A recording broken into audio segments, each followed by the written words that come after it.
Ruth Maguire, followed by Edward Mountain. Presiding Officer, during this pandemic, people in care homes with dementia have been deprived of the social and emotional contact and indeed advocacy family visits bring. The Scottish Government guidance on care home visiting has a first principle that at all times a person-centred approach must be taken.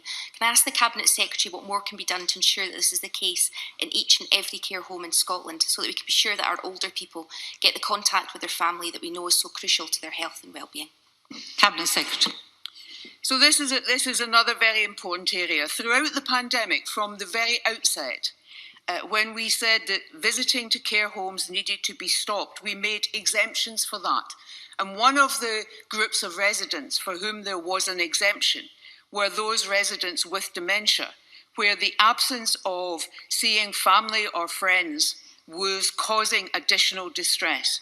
And care homes were clearly advised what to do in terms of ensuring infection prevention and control and safety in these circumstances, but to permit that visiting. I regret that in some instances that has not happened. I have had individual cases raised with me and we have investigated, intervened, and I hope resolved them.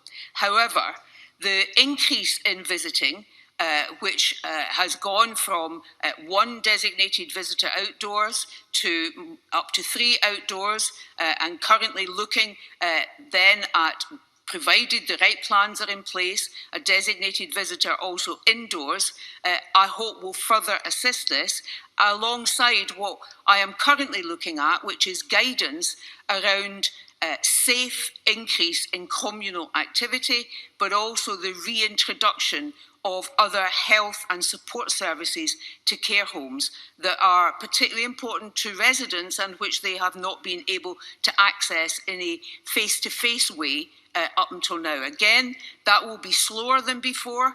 That will take longer than it has done before because we need the proper PPE steps in place and all of that. But I hope that step by step, with all of the safety precautions in place and with care homes who are COVID-free and participating in care home worker testing, that we will be able to reintroduce greater levels of normality to the residents in our care homes.